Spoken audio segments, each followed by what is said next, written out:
Welcome to my channel Bhavani ఇంటి విలువలు. నా ఛానల్ని సబ్స్క్రైబ్ చేసుకోండి. బెల్ సింబల్ వస్తుంది, దానిపైన క్లిక్ చేస్తే ఆల్ అనే ఆప్షన్ వస్తుంది. నా ఛానల్ని షేర్ చేయడము మర్చిపోకండి. నా వీడియోకి లైక్ కొట్టడము మర్చిపోకండి. ఒక 4 ఎగ్స్ని తీసుకొని ఇలా ఉడికించి పక్కన పెట్టేసుకోవాలి. ఇప్పుడు అదే స్టవ్ మీద ప్యాన్ పెట్టేసుకోవాలి. ఒక 3 పావుల వరకు ఆయిల్ని వేసేసుకోవాలి. ఆయిల్ మంచిగా వేడయ్యాక ఆవాలు జీలకర్రని వేసేసుకొని రెడ్గా ఫ్రై చేసుకోవాలి. ఉల్లిపాయ ముక్కలని వేసేసుకోవాలి. మెంతం కూరని వేసేసుకోవాలి. పచ్చిమిర్చి ముక్కలని వేసేసుకోవాలి. కరివేపాకుని వేసేసుకోవాలి. కొత్తిమీరను వేసేసుకోవాలి. మంచిగా కలిపేసుకోవాలి. మెంతం కూర వేసేసుకుంటే టేస్ట్ కూడా సూపర్గా ఉంటుంది. మీ దగ్గర మెంతి కూర లేకపోతే మెంతం పొడినైనా వేసుకోవచ్చు, లేదంటే మీ దగ్గర కసూరి మెంతి ఉంటే కసూరి మెంతినైనా వేసేసుకోవచ్చు.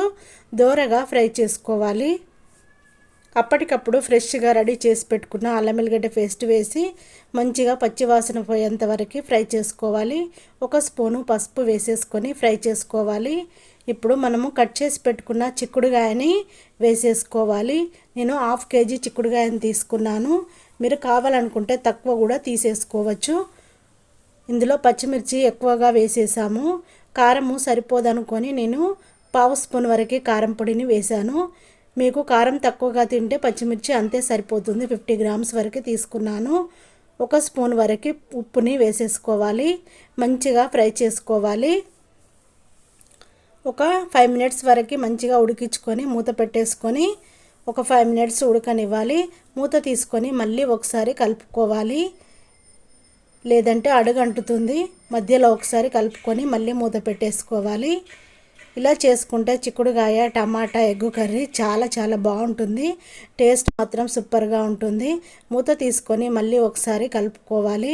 ఇప్పుడు కట్ చేసి పెట్టుకున్న టమాటా ముక్కలని వేసేసుకోవాలి. మొత్తము మిక్స్ అయ్యేలా కలుపుకోవాలి.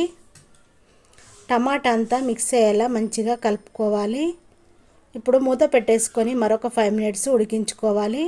టమాటా మంచిగా ఉడికిపోయింది. ఇప్పుడు మనము ఉడికించిన గుడ్లని పొట్టు తీసుకొని గుడ్లకి ఘాట్లు పెట్టేసుకొని ఇందులో వేసేసుకోవాలి. నేను 4 గుడ్లు ఉడకబెట్టాను. మా అబ్బాయి ముందుగానే తినేసాడు ఒకటి. ఇప్పుడు 3 గుడ్లే వేసేస్తున్నాను. ఎగ్స్ని వేసేసి మంచిగా కలుపుకోవాలి. ఒక కట్ట కొత్తిమీరను తుంచి వేసేసుకోవాలి. కొత్తిమీర అంతా మిక్స్ అయ్యేలా కలుపుకోవాలి. ఇప్పుడు మనకి కర్రీ రెడీ అయిపోయింది. సర్వింగ్ బౌల్లోకి తీసుకుందాము. టేస్ట్ మాత్రం చాలా బాగుంటుంది. ఇలా ఎగ్స్ ఉడకబెట్టి వేసేసుకొని చేస్తాం కదా, టేస్ట్ మాత్రం సూపర్గా ఉంటుందండి. మీరు జొన్న రొట్టెలోకైనా తినచ్చు, చపాతీలోకైనా తినచ్చు, వైట్ రైస్లోకైనా తినేయచ్చు. చాలా టేస్ట్గా ఉంటుంది చిక్కుడుగాయ టమాటా ఎగ్ కర్రీ.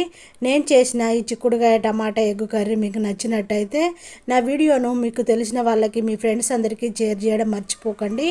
నా ఛానల్ సబ్స్క్రైబ్ చేసుకోండి. బెల్ సింబల్ వస్తుంది, దానిపైన క్లిక్ చేస్తే ఆల్ అనే ఆప్షన్ వస్తుంది. Thank for watching my channel.